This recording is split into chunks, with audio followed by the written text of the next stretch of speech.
Rasulillah. Sifa zote njema anastahikia Allah subhanahu wa ta'ala.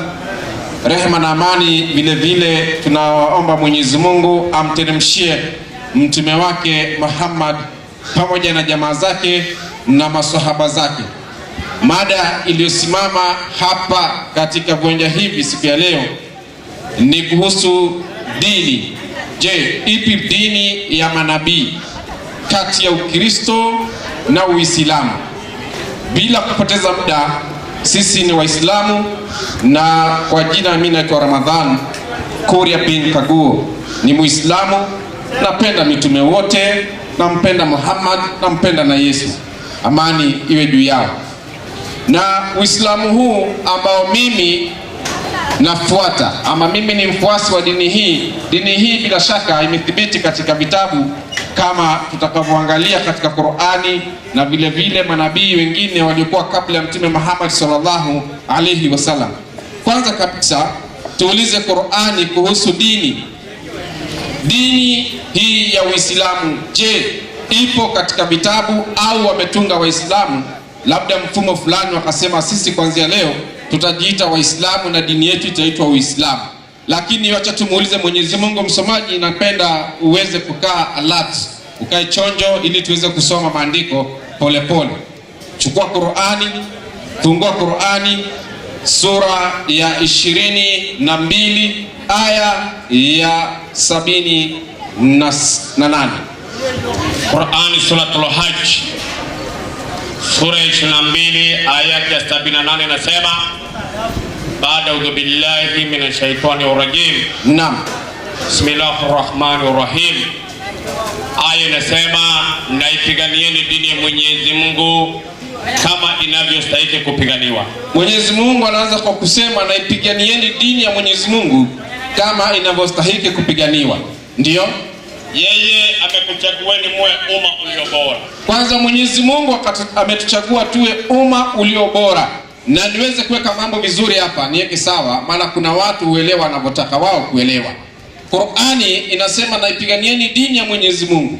Ipiganieni, watu wengine huja wakapotosha watu wakasema unaona Waislamu kazi yao ni kupigana. Hapa niweke wazi kwamba hata Uhuru Kenyatta, rais wa Jamhuri ya Kenya, anasema kwamba anapigana na ufisadi, lakini haimaanishi kwamba yeye na jeshi lake la KDF wanaingia katika kila nyumba kupiga mtu anaitwa ufisadi. Hapana. Kupigana na ufisadi ama kupigana na janga la malaria na mambo kama hayo ni kujitahidi ku-overcome, yani kukomesha au kupropagate. Kwa hivyo Uislamu ni uhubiriwe, utetewe. Hii ndio kupigania Uislamu. Sasa endelea na andiko. Inaendelea kusema, wala hakuweka juu yenu mambo mazito katika dini. Mwenyezi Mungu hakuweka mambo mazito katika dini. Endelea. Nayo dini hii ni mila ya baba yenu Ibrahim. Sasa kumbe dini hii inazungumziwa, bado hatujaambiwa ni dini gani, lakini tunaambiwa ndio menendo ya Nabii Ibrahim. Tushike hapo kwanza, maana mada imesimama dini ya manabii. Sasa kwanza nabii ambaye ni baba wa mataifa, ambaye huyu Mwenyezi Mungu amemwahidi mambo mengi sana, aliyekuwa ni rafiki wa Mwenyezi Mungu, tunaambiwa hii ilikuwa ni mienendo ama ilikuwa ni mila ya Nabii Ibrahimu. Dini gani? Endelea na andiko.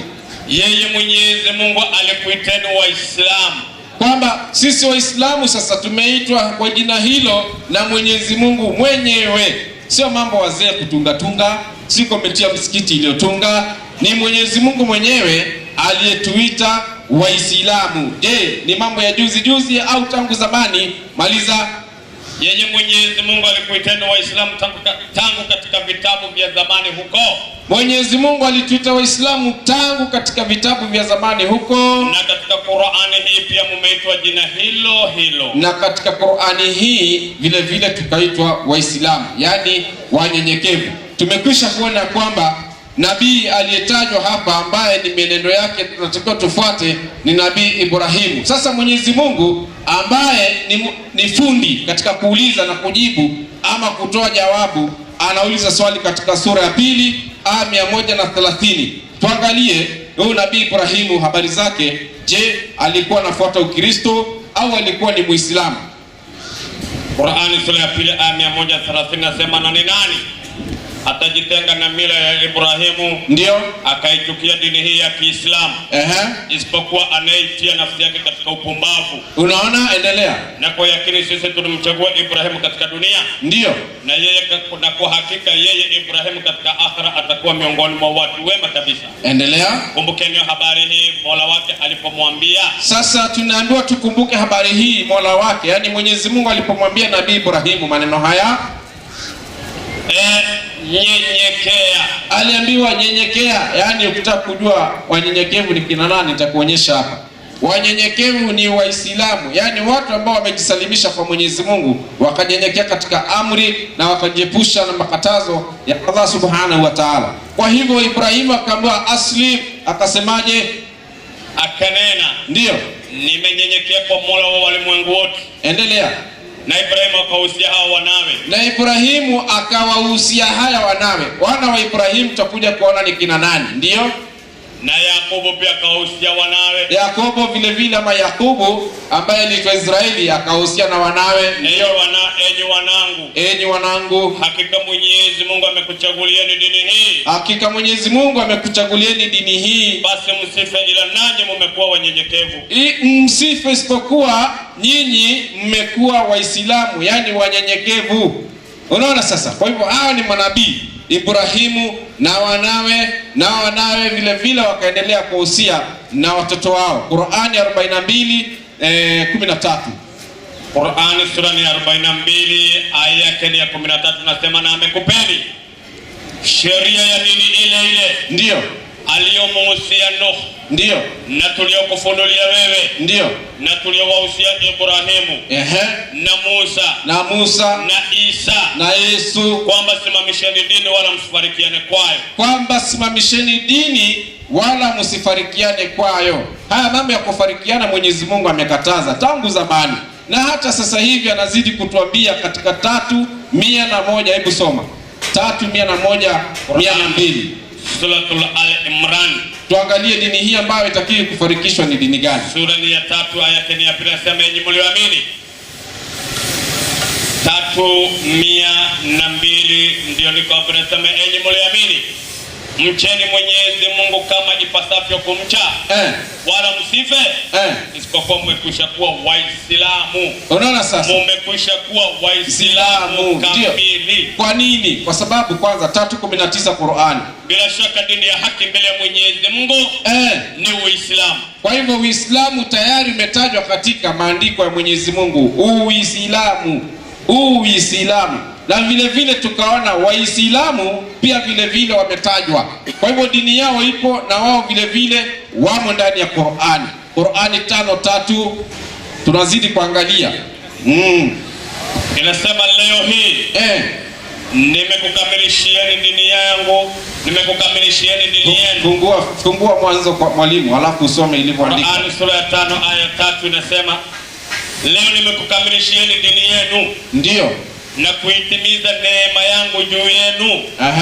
Na nimekupendeleeni nini? Na nimekupendeleeni Uislamu uwe dini yenu. Unaona sasa, Mwenyezi Mungu anasema kwamba yeye ametukamilishia hii dini, imeshakuwa complete, yani ameaccomplish kila kitu. Sasa hakuna sijui nini. Yeye mwenyewe anasema alipomleta Mtume Muhammad sallallahu alaihi wasallam, hapo katiba ya Mwenyezi Mungu ikafungwa ndani ya Qur'ani pap. Hakuna kuja kusema sijui tunafanya amendment, sijui tuanze kutafutia hii dini jina, sijui Mwenyezi Mungu sijui ataitwaje.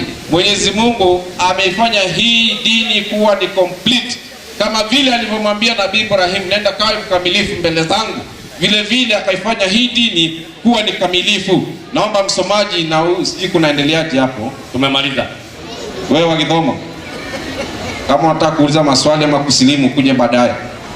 Sasa hebu nisomee katika Qur'ani 6:126. Maana lazima kwanza tuitafute hii dini, na tushaona imetajwa manabii wengi sana ambao walikuwa wana mfumo huo, walikuwa wanafuata dini hiyo.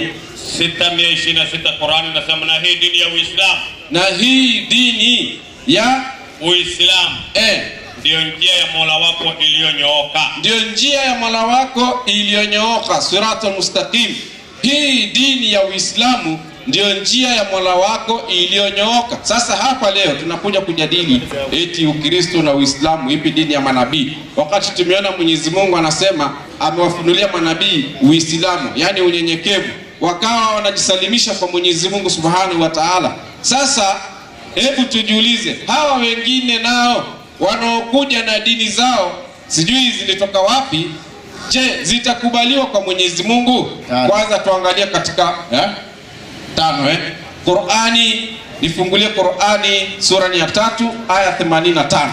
Na anayetaka dini isiyokuwa ya Kiislamu, Mwenyezi Mungu anaweka mambo sawa, anaweka wazi. Yaani wewe ukijitengenezea mfumo wako, anasema hivi, anayetaka dini isiyokuwa ya Kiislamu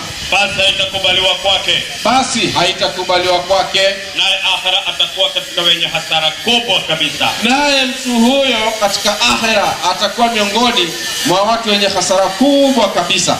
Sasa tumekwisha kuona kwamba Uislamu vile vile katika lugha sanifu ya Kiswahili ni unyenyekevu, japokuwa imetoholewa kutokana na neno la Kiarabu Islam ikaitwa Uislamu, wazungu wakasema Islam, lakini tukirudi katika lugha asilia ya Kiswahili ni unyenyekevu. Sasa hawa waliotumia jina la Yesu kuita dini, kwanza tuangalie Ukristo wenyewe wakati wa Yesu ulikuwepo, maana lazima tuwachunguze na hawa. Matendo ya Mitume 11 aya 25 mpaka 26. Kisha akatoka kaenda Tarso kumtafuta Sauli.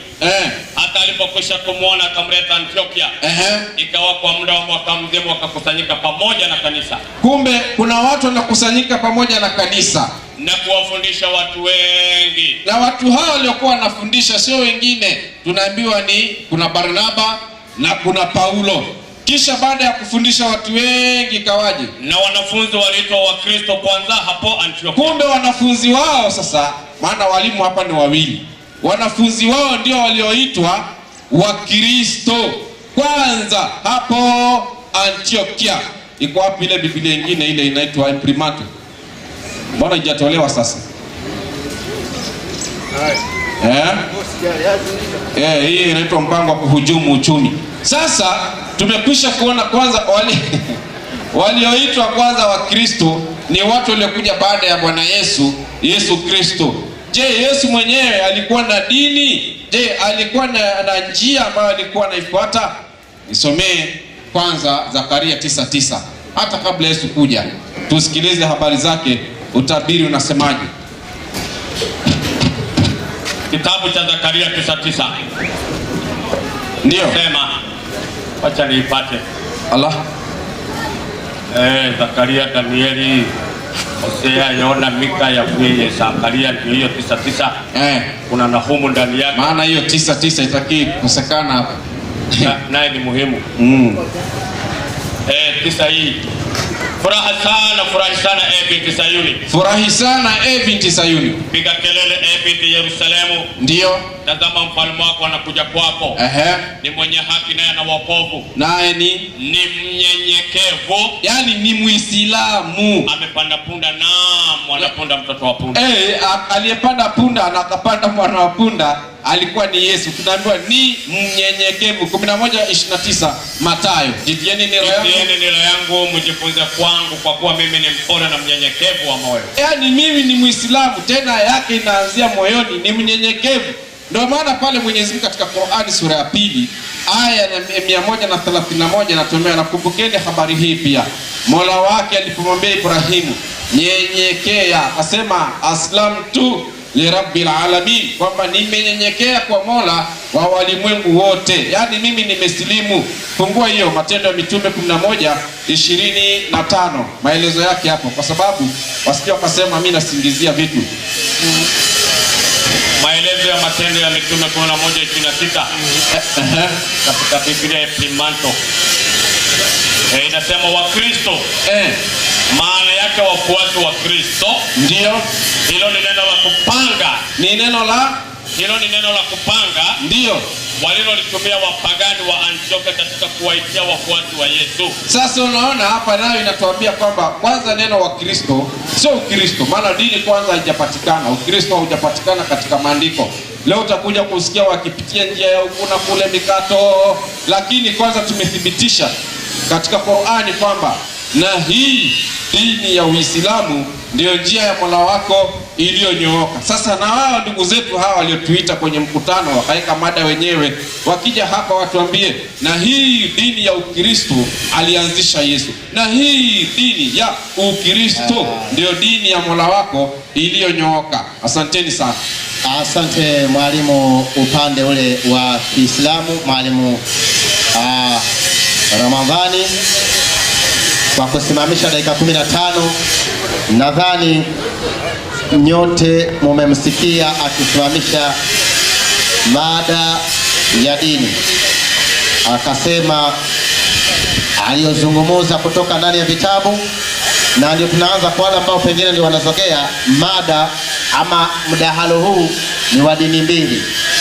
Wakristo wameandaa wakawalika Waislamu, na sasa namsimamisha mwalimu upande wa Kikristo, mwalimu Steven Kasina, atuambie, je, hayo maneno alizungumuza rafiki yake ni kweli? Hata Biblia watu walikuwa ni Waislamu? 15 za kwako mwalimu, karibu. Asante sana mwenyekiti, na nashukuru kwa mwalimu wa Kiislamu kwa sababu ya kujaribu kuleta elimu ambayo kwa kusema kweli mtu ambaye anajielewa, hata kama alikuwa anamsikiza, anajua kwamba huyu alikuwa anajificha ficha sehemu fulani. Hapa hatutaki ufiche jambo lolote, bwaga kila kitu hapa, maana ndio watu waweze kupata elimu.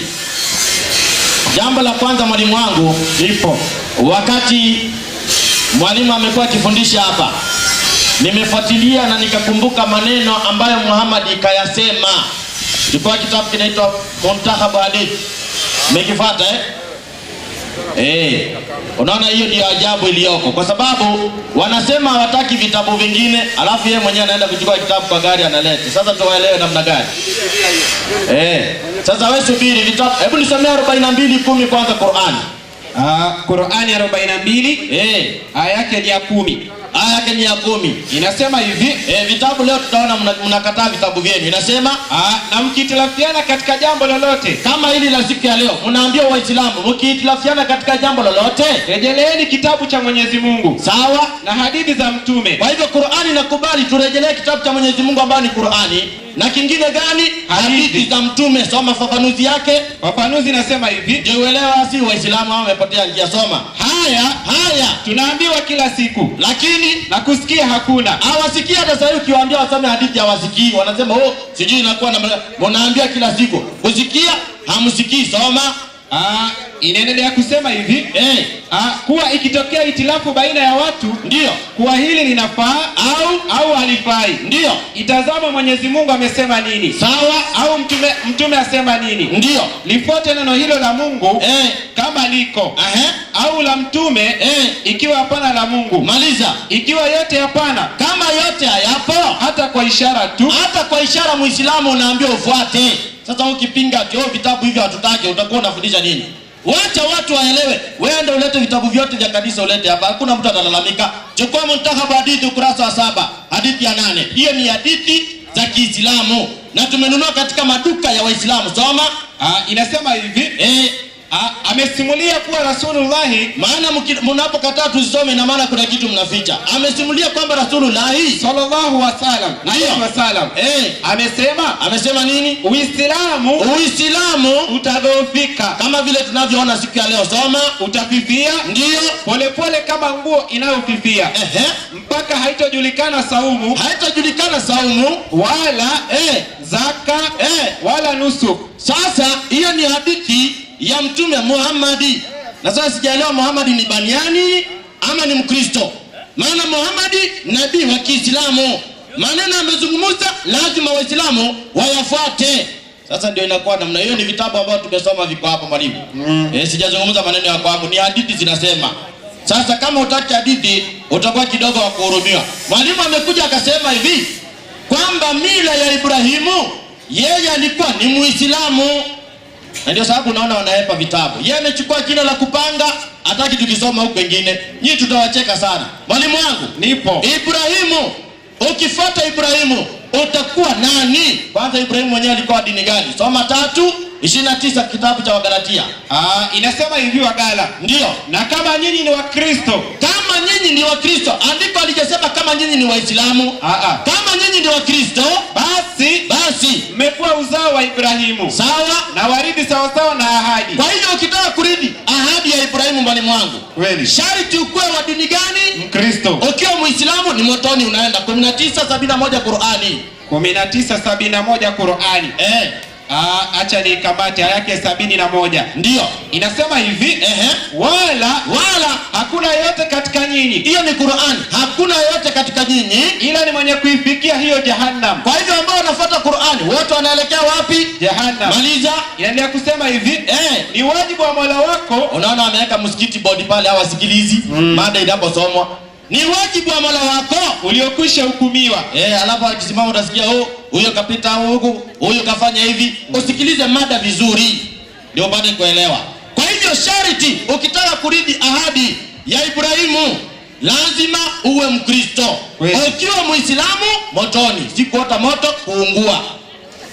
Hiyo nafikiri imeeleweka. Ya pili mwalimu, nipo. Amekuja akasoma kitabu cha 42:13 Qur'ani. Hebu soma hapo. 42:13 Qur'ani. Huko kwa matendo na subiri nitawakia kipindi cha dakika 10 za mwisho ndio niweze kuzika Uislamu kabisa. Soma. Inasema hivi, ndio, amekupeni sheria ya dini ile ile. Hapa mnaambiwa Waislamu, Mwenyezi Mungu amekupeni sheria ya dini ile ile aliyomuhusia Nuhu. Hiyo dini haijatajwa, lakini hiyo dini alihusiwa Nuhu. Na tuliokufunulia wewe. Muhammad hakuhusiwa, alifunuliwa tu akaiona ndio hii. Alafu na tuliowahusia Ibrahimu. Ibrahimu akahusiwa, na Musa akahusiwa, na Isa akahusiwa, kwamba simamisheni dini wala msifarikiane kwayo. Hiyo dini katika hapo haijatajwa ni dini gani. Sasa mwalimu yeye akakusudia kwamba hii dini imetajwa hapa ni Uislamu, lakini sio hivyo mwalimu wangu. Maana dini ambayo ilikuwa na manabii na mitume tangu zamani walikuwa ni wa dini gani mwalimu wangu? Nipo. 2:62 Qur'ani. Hivyo ndio vitu tunataka kusikia viwanjani. Sio 2:62. Paulo kaanzisha Ukristo. Kuja ulete andiko Paulo kaanzisha Ukristo. Hapa unisilimishe leo hapa. Amesahau atakutafuna mahindi. Inabidi andike. Nasema hivi, katika walioamini, ndio, mitume ya zamani huko, katika walioamini mitume ya zamani huko, na Wayahudi wametajwa, na Wakristo. Kwa hiyo Wakristo wametajwa. Walikuwa zamani gani? Zamani zile. Waislamu wamekuja lini? Maana unakuja kusinikizia Adam alikuwa Muislamu, Nuhu alikuwa Muislamu, sijui Musa alikuwa Muislamu. Hiyo ni vitu mchezo akarubandika. Maana unaposikia kwenye Qur'ani kwamba Musa alikuwa Muislamu, ni kwamba Muhammad amelazimisha watu wajue kwamba Musa alikuwa Muislamu, lakini sio hivyo. Dini iliyotangulia dini ya Ukristo, Uislamu ulikuja lini? 62:3 Qur'ani. 62 aya yake ni ya 3. Hivi ukisomea watu maandiko haya utajikuna. Kuwasomea tu wajue Ukristo ulikuwepo kitambo, Uislamu umekuja nyumba, itakukosti nini? Tunafundisha watu vizuri. Inasema hivi, na amemleta kwa wengine, ndio, miongoni mwao walio bado kuungana nao. Nao ndio sisi Waislamu tuliokuja nyuma. Kwa hivyo Waislamu wamekuja lini? Nyuma.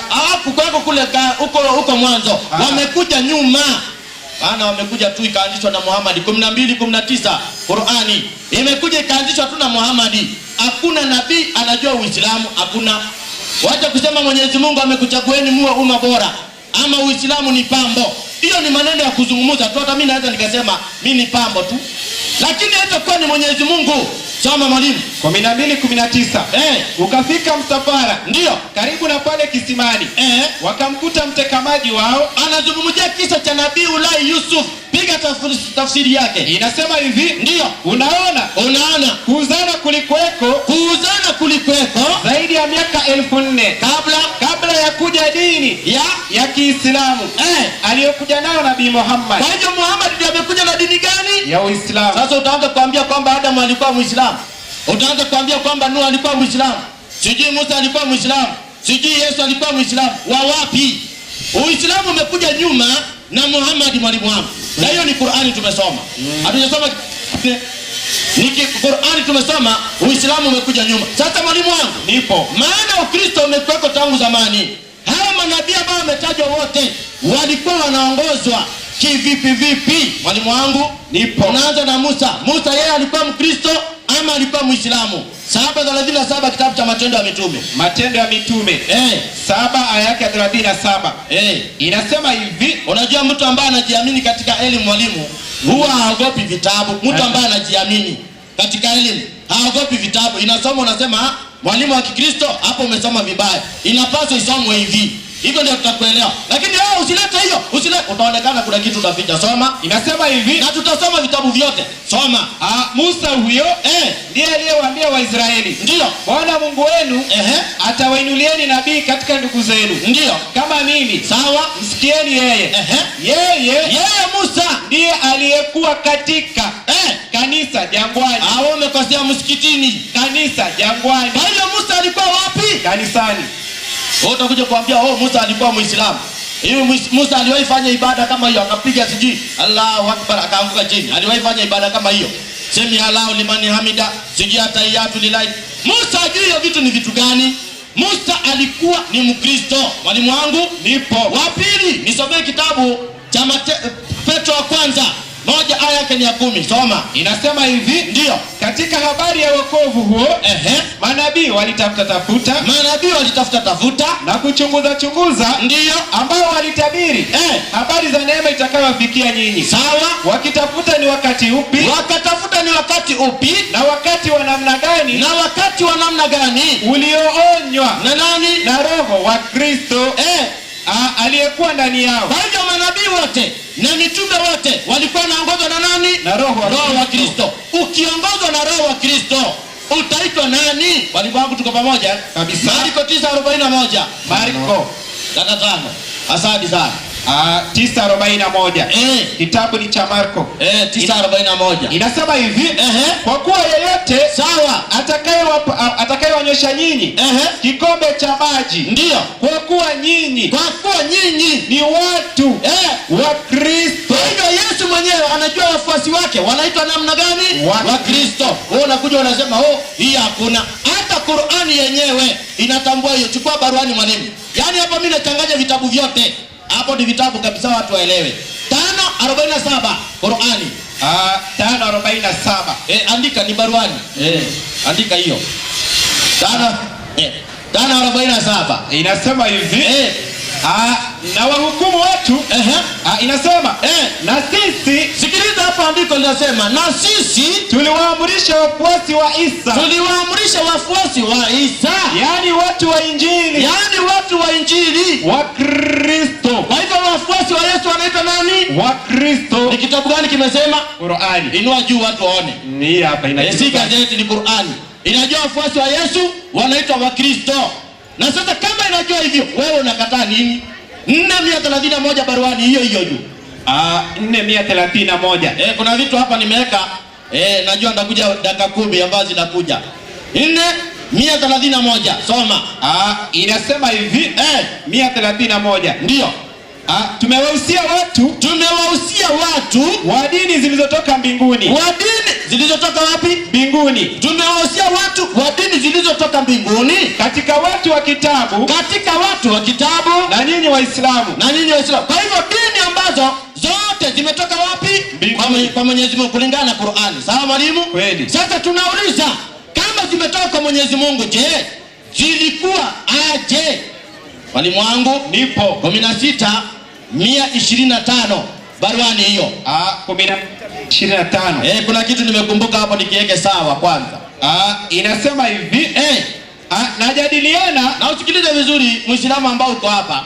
Unaambiwa jadiliana na watu wa dini. Na unaposikia kujadiliana ina maana mjadala. Sio mpe maiki. Sio kazi ya kuja hapa na kuwewe mpe maiki. Mpe Yesu alikuwa Muislamu. Unapinga Qur'ani yako. Qur'ani inasema jadiliana na watu wa dini zilizotangulia. Katika watu wa nini? Wa Biblia. Yani Mayahudi na nani? Na Wakristo. Sasa kama ufanye hivi, wewe si wa dini ya Mwenyezi Mungu. Wewe uko katika dini yako. Mwalimu wangu, nipo. Hao Wakristo, maana si ndio wanaenda kanisani. Tunataka kuweka challenge. Andiko kama hili lipatikane ndani ya Qur'ani. Andiko gani? 12:23 wa Ibrania. Kitabu ni cha Waebrania 12:23. Acha nikamate mwalimu. 12:23. Inasema hivi, ndio mkutano mkuu na kanisa la wazaliwa wa kwanza, ndio walioandikwa wapi? Mbinguni. Kwa hivyo watu ambao wanaenda kanisani, mwalimu, naam, majina yao yameandikwa wapi? Mbinguni. Mimi naomba mwalimu atakayekuja hapa atuonyeshe watu ambao wanaenda msikitini, majina yao yameandikwa mbinguni. Likipatikana msikitini kabisa, yani hakuna chenga hapa. Mnanisilimisha hapa, nainua kidole, narudia nyuma yenu shahada. Naijua sana. Na tukifika huko mimi naanza kuwa mwadhini. Najua kuadhini sana, nafunga sikio. Allahu Akbar, Allah, mpaka mnatoka kule mnakuja hapa. Likipatikana watu ambao wanaenda msikitini, majina yao yameandikwa mbinguni, mimi nasilimu leo hii. Mwalimu wangu nipo. Unajua hakuna nabii mwingine ambaye amewahi kuwa Muislamu. Maneno ya Muhammad kusema kwamba 3:19 bila shaka dini ya haki mbele ya Mwenyezi Mungu ni Uislamu. Hiyo si kitu ya kututisha, maana ni maneno ya Muhammad kayatengeneza, akatunga dini, akayalete na akayaweka, akaanza kuyapamba. Alipoona kuna watu hawafuati mwalimu wangu, akasema nini? 3:85 Qur'an. 3:85. Alipoona kwamba watu hawafuati hii dini yake hii ya hapa kando kando, akaleta mambo kama hivi vitisho. Sikiliza. Mwenyekiti, muda wa mwalimu umekamilika vizuri kwa kutumia dakika 15. Wala ambao wamekuwepo jana, mkutano huu tulianza jana kwa sababu tumekuja kuhojiana na kufundishana mambo ya Mungu, na Wakristo ndio wameandaa, wakawaalika Waislamu, na Waislamu wamekuja na wao kutufundisha na sisi tuwafundishe. Mada ya leo, dini ya manabii na mitume, ama ya haki ama ya uzima. Sasa dakika 15 wote wamekamata, na mkabidhi mwalimu wa Kiislamu achukue dakika 10 atuelezee vipi jirani yake kasema nini. Sijini Sheikh Yusuf Muhammad, naona ndo mwenyewe kanyanyuka hivi. Kwa hivyo karibu Sheikh Muhammad, Sheikh Yusuf bin Muhammad, dakika 10 zikabata vya. Alhamdulillahi rabbil alamin, wassalatu wassalamu ala rasulillahi sallallahu alayhi wasallam, amma ba'd. Baada ya kumshukuru Mwenyezi Mungu azza wa jalla, Mwenyezi Mungu ambaye hazai, ni muumbaji asiyeungwa, ni muweza asiyewezwa, ni mshindi asiyeshindwa, naye ni mkubwa na haonekani. Tukimtakia rehema na amani mtukufu wa daraja, mbora wa viumbe, kiongozi wa umma, naye si mwingine ni mtume wetu Muhammad sallallahu alaihi wasallam. Ndugu zangu kiimani, assalamu alaikum wa rahmatullahi wa barakatuh. Na ndugu zangu kibinadamu, amani ya Mungu iwe pamoja naye, nawe pia kwa niaba yao. Kwa hiyo mwenyekiti, unaweza sasa kuweka kidole karibu na hizo namba ulizoziandaa. Kwanza ni mshukuru huyu kijana, anajaribu kujifunza lakini anajifunza vibaya. Huyu eti naye ni mwalimu wa kutegemewa katika Ukristo. Inna lillahi wa inna ilaihi rajiun. Nilikuwa na ngojea aya moja tu, Ukristo ni dini ya Mungu. Tunafunga muhadhara, tunaenda nyumbani, tunajadili ni sasa. Hatujadili wafuasi. Andiko mistari 31,113 Biblia imeisha. Lete mstari moja tu, Ukristo ni dini ya Mungu. Hakuelewa mada, kwa hivyo mwenyekiti, hii mada rudia kesho. Umpe nafasi. Sisi hatuna shida na wafuasi, si hata Uhuru ana wafuasi kwa chama. Ndio wamekuwa sasa ndio dini hiyo. Angalia huyu. Wanafanya research. Kwanza akatoa 43:10, tuanzie hapa. 43:10 kitabu cha Qur'ani. Yaani Qur'ani watu wapinde migongo, miaka karibu 20 wanasoma Qur'ani. Wewe uje usome tafsiri kanisani, usimame hapa eti unatangaza unajua Qur'ani. Wewe wapi? Twende mwanangu. Inasema hivi. 43 ama 42? 42:10. Kweli. 42:13. Amekupeni sheria dini ile. Enyi mlioamini, mkikhtalifiana katika 10 hapo na mkitilafiana katika jambo lolote. Kwanza Mwenyezi Mungu anazungumza na waumini. Wewe ni muumini wa wapi? Mwenyezi Mungu anazungumza na Waislamu, watu wanamwamini Mwenyezi Mungu na kitabu. Enyi waumini, mkitalifiana, mimi na yule shehe tukikosana tukashindwa kuelewana, Mwenyezi Mungu anatoa amri turudi ndani ya Qur'ani na hadithi. Wewe Biblia iko na hadithi na umechanganya humo ndani maandishi ya watu, maneno ya Mungu humo ndani. Hiyo ndio Biblia, ndio hadithi. Ungesema Wakristo wakikosana, hiyo tungekuelewa. Hao ndio ambao waambia kanisa. Wewe ambao waambia kanisa. Sisi tumeambiwa turudi kwa kitabu. Hiyo nimefuta. Kisha kwa sababu ni uoga na ni ukorofi akaenda 1971 Qur'ani soma 1971 ni kuonyesha wanaoenda motoni kina nani? Naam. 19 aya yake 71 inasema bismillahirrahmanirrahim. Yaani wewe ujotoe Qur'ani tu hivi wala hakuna yoyote katika nyinyi. Kuna Waislamu hapo Jina Waislamu hamna. Ila ni mwenye kufikia hiyo jahannam. Katika nyinyi, si tuko hapa sote hapa, Mkristo, asiyekuwa Mkristo na Muislamu. Nyinyi ila ni mwenye kufikia hiyo jahannam. Twende. Ni wajibu wa Mola wako uliokwisha hukumiwa. Safiri. Kisha tutawaokoa wale wamchao Mungu. Kumbe njia itakuwa ni moja. Mungu anachomoa wacha Mungu. Ulete ndani ya Biblia wa Kristo ni wacha Mungu, tujue wewe ndio unazungumziwa katika aya hiyo. Nyinyi ngoja tuteremka. Wacha Mungu wanaokolewa, wanabaki sasa watu ambao si wacha Mungu. Teremka. Na tutawacha madhalimu humo wamepiga magoti. Madhalimu ndio kazi yao kupiga magoti kwa jina la Yesu. Hao ndio madhalimu. 7:21 Mathayo. Hao ndio madhalimu. Wanabaki hapo na mwenga.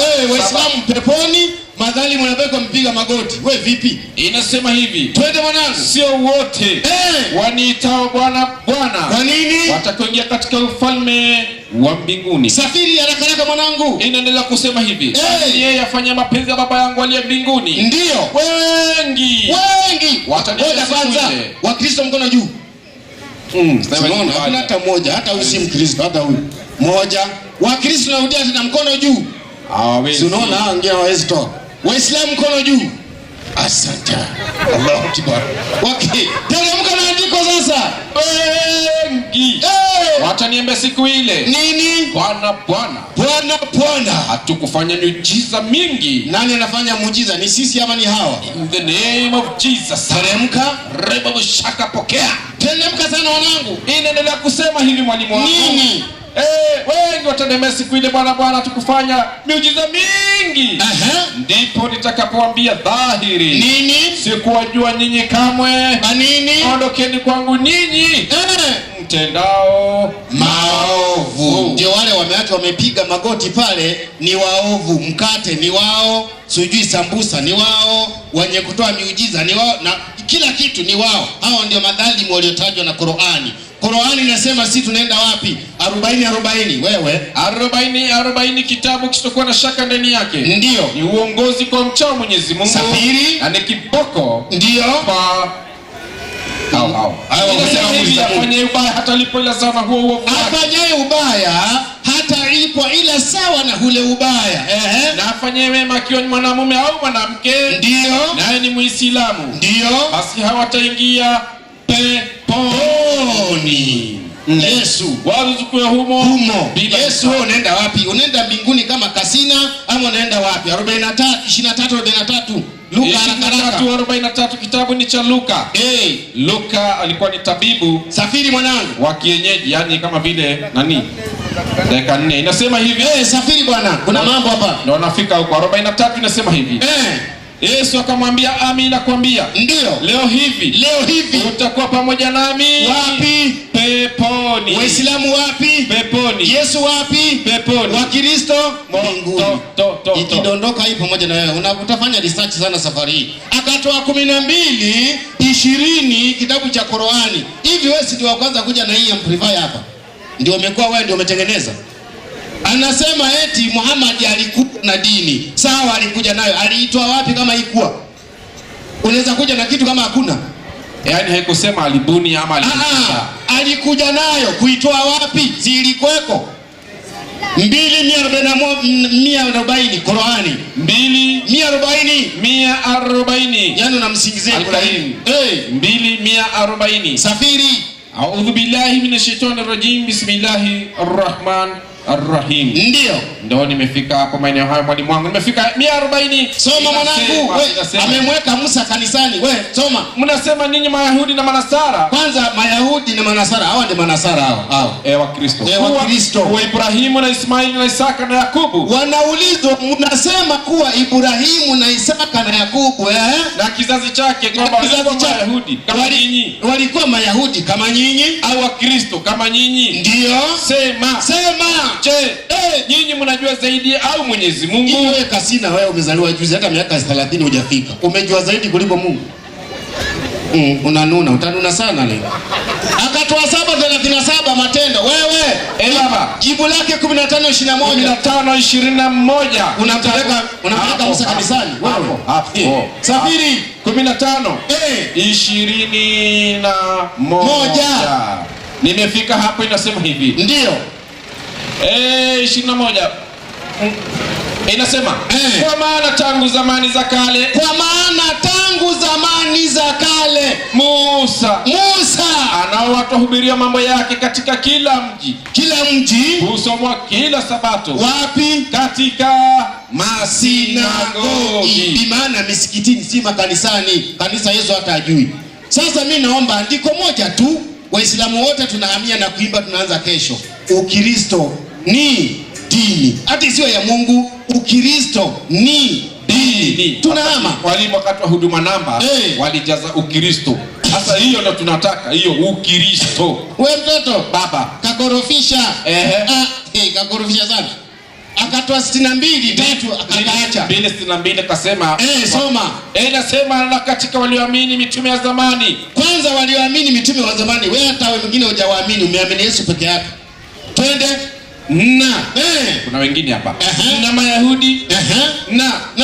Na Wakristo. Na Wasabai. Ndio. Yoyote miongoni mwao atakaye muamini Mwenyezi Mungu. Sasa kumbe hawa hawana imani ya aina yoyote.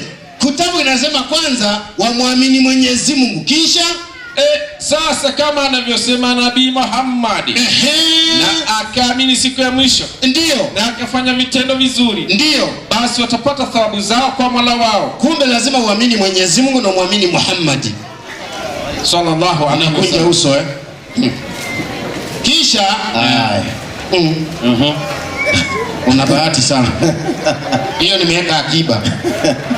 Imebakia moja. Ya mwalimu. Asante sana. Walimu upande wa mwalimu wa Kiislamu Yusuf na Suleiman. Suleiman Bakwata alikula ni Ramadhani Bukuri ya Binikaguo. Nafikiri Wakristo na Waislamu singependa msimame ama mketi kwa kupoteza muda. Hapa hatufanye mashindano. Nataka tuelewane. Hapa hatuonyeshane kwa jua. Hawa watu nyinyi mliosimama ni wasomi. Hebu kagueni hoja za walimu pande zote mbili. Amebaki mwalimu mmoja, tuingie kwenye maswali. Mada ya leo, ipi dini ya Mungu, ama ya kweli ama ya uzima, ya mitume na manabii wa Mwenyezi Mungu? Mwalimu wa Kikristo, dakika 10 naomba usimame umalizie, tuingie katika vimbwanga vya maswali. Karibu. Asante sana mwenyekiti. Wakristo, Bwana Yesu asifiwe. Amen. Nashukuru sana kwa huyu mwalimu kuja hapa mwenyewe kujigonga mwenyewe. Aliposimama, jambo la kwanza alisema kwamba huyu mwalimu wa Kikristo yeye anasoma tafsiri ya Qur'ani. Wao ndio wanasoma Qur'ani yenyewe. Alafu akasahau saa hiyo hiyo akasoma hiyo tafsiri ya Qur'ani. Sasa wewe tutakuelewa namna gani? Hapa tu dakika hata zijaisha. Akajisahau tena akasoma hiyo tafsiri mwalimu wangu. Hiyo ni kuonyesha kwa kweli Uislamu unaisha kama vile Muhammad alisema.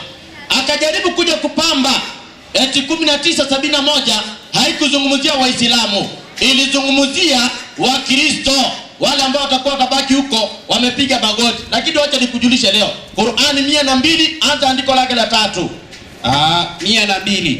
Nikujulisha jambo fulani ambao hujui. Soma 3 nasema hivi. Hata mmeingia makaburini. 102. Qur'ani 102 aya 3. Ndio hiyo mwalimu. Hata mmeingia makaburini, ndio mmekufa kabla ya kufanya heri yoyote. Ndio. Sivyo hivyo. Sivyo hivyo. Sikiliza, alikuwa amecheka anasema imekufa. Ndio hiyo. Sivyo hivyo, na mmeingia makaburini. Sivyo hivyo. Karibuni hivi Waislamu mtajua kuwa sivyo hivyo. Utajua sivyo hivyo. Endelea. Kisha nasema sivyo hivyo. Ndio. Karibuni hivi mtajua kuwa sivyo hivyo. Endelea. Endelea kusema sivyo hivyo. Lau kama mnajua ujuzi wa yakini. Hivi mwalimu unajirudia ama ndio andiko unasoma? Ndio andiko nasoma. Maliza. Kuwa sivyo hivyo. Kuwa sivyo hivyo. Msingefanya hivyo. Hakika usikize mwalimu wa Kiislamu. Hakika mtauona moto. Hakika mtauona moto. Bimaana mnaenda jehanamu. Kama msipokubali Yesu na kubali dini ya Ukristo, ni motoni mnaenda, na mtajua sivyo hivyo. Sasa hivi mnapambana hapa. Mwalimu nipo. Akasema hivi kwamba Waislamu wao wanaenda peponi, Wakristo wanaenda mbinguni. Na mimi sijakataa. Ninajua kweli Waislamu wanaenda peponi. Hiyo najua wanaenda peponi. Lakini hujatujulisha hii pepo namna gani mpaka amesema hiyo ni kweli. 47:15. Pepo hiyo sisi hatuendi huko. Wakristo hatuendi peponi. Soma usikie 47:15 Qur'ani. Inasema hivi, ndio mfano wa pepo walioahidiwa watawa wacha Mungu itakuwa hivi, ambao ni Waislamu itakuwa hivi. Imo mito ya maji ndio yasiyovunda, sawa, na mito ya maziwa isiyoharibika ladha, alafu na mito ya ulevi. Kwa hivyo peponi ambao Waislamu wanaenda kuna nini? Ulevi. Huko kuna chang'aa. Hiyo unaniambia mimi kasina Mkristo niache niende huko? Naona hiyo itakuwa ni ina ilahi wa ina ile rajioni. Hiyo ya kwenu iko na ulevi, yuko siendi. 5:90 Qur'ani. 5:90 Qur'ani. Hiyo pepo mnaenda sikiza iko na mwenyewe. Soma. 5:90 nasema hivi, enyi mlioamini, ndio bila shaka ulevi na kamari. Na unajua peponi kuna ulevi na kamari, yani sport pesa na vingine, na kuabudiwa ndio kuomba asiyekuwa Mwenyezi Mungu, sawa, na kutazamia na mishare ya kupigia ramli, ndio na hivyo vinginevyo. Vyote haya yote kama ulevi hivi ndio ni uchafu. Anakuja kuangalia kama hiyo ni Qur'ani unasoma ama ni nini. Ndio hii. Haya yote soma. Ni uchafu. Ndio. Ni katika kazi ya shetani. Kwa hivyo ulevi ni kazi ya nani? Ya shetani. Na pepo ambao Waislamu wanaenda iko na nini? Ulevi. Kwa hivyo hiyo pepo wanaenda ni ya nani? Ya shetani. Huko sisi hatuwezi tukaenda huko. Alafu akasema hivi mwalimu, nipo, kwamba Musa mambo yake alisoma katika sinagogi. Na akasema sinagogi ni msikiti. Angalia vile Waislamu walichanganyikiwa, watu hapa walichanganyikiwa kabisa Waislamu. Akasema sinagogi ni msikiti. Kwa hivyo Musa alikuwa anaenda msikitini. Msikiti gani? Nisomee Ufunuo wa Yohana 2:9. Sikiliza hiyo. Kitabu ni Ufunuo wa Yohana 2:9. Inasema hivi, Ufunuo wa Yohana 2:9. Inasema ndio, naijua dhiki yako, sawa, na umaskini wako, ndio, lakini utajiri. Najua na mkutano wa hao wasemao kuwa ni Wayahudi. Wao wasemao kwamba wao ni Wayahudi, nao sio bali ni sinagogi la nani? Au msikiti kama alivyosema, la shetani. Kwa hivyo sinagogi ambao ni watu wanajifanya ni Wayahudi, nao sio. Wanavaa kanzu kama vile Wayahudi, wanaweka ndevu nyingi kama vile Wayahudi, wanaswali kuimba huko kama Wayahudi, lakini si Wayahudi. Biblia inasema sinagogi lao ni la nani? La shetani. Kwa hivyo msikitini huko hiyo ndio hiyo. Utajikuna sana. Akisema huko ndio mjomba anakaa huko. Akasema 2:62 Qur'ani. Sasa akataka kupachika jambo pale kwamba sisi hatujamwamini Muhammad, na ndio nikatangulia kusema dini ya Uislamu ni dini ya kupanga. Hiyo ni dini ambayo Muhammad kaianzisha mwenyewe, kaipaka mafuta mwenyewe, kaitengeneza mwenyewe, alafu analazimisha Mwenyezi Mungu, na anakulazimisheni hata nyinyi muiamini hiyo dini. Walimu wangu, nipo. Ndio sababu maneno kama haya yanaongezwa. Soma mwalimu tena 2:62. Katika walioamini, hiyo andiko nilisoma nikaiacha hapo, ndio ukuje useme unaona hapo, maliza hapa chini nikutie chuoni. Soma. Mitume ya zamani huko na Mayahudi na Wakristo na Wasabai, sawa, yoyote miongoni mwao atakayemwamini Mwenyezi Mungu, ndio Sasa soma usiogope. sasa kama anavyosema Nabii Muhammad. Sasa kama anavyosema Nabii Muhammad, wakapiga takbiri wakaona kwamba iko sawa. Lakini hujaelezea watu. Maskini Waislamu mnakaa msikitini na mjui mnadanganya. Haukuelezea watu kwamba maneno haya kama anavyosema Muhammad hayamo kwenye mantiki ya lugha ya Kiarabu. Chukua Barwani 262 hiyo andiko umesoma. 262. Ukipata Muhammad mimi nasilimu saa hii. Hata sitaweka microphone hapa. Naambia mwenyekiti bye bye, mimi nimeenda msikitini. 62 nasema hivi, hakika hivi Waislamu bwana msifundishe kwa kweli. Lazima muweke ujanja. Ndio tunaona hiyo dini ni ajabu sana. Soma. Hakika ndio walioamini na Mayahudi wametajwa, na Wakristo wametajwa kwenye aya, na Wasabai wametajwa. Yeyote atakayemwamini Mwenyezi Mungu na siku ya mwisho ndio na akatenda mema. Mwalimu hujaruka Muhammad vile anavyosema. Yaani hapa haiwezi patikana. Hiyo haipo. Ungeambiwa tu watu bwana, hii Farisi alikuja akaongeza hapa. Na ndio sababu akasema mimi nasoma tafsiri, na mwenyewe pia akakuja akasoma tafsiri. Alafu mwalimu wangu, nipo jambo ambalo hakueleza watu.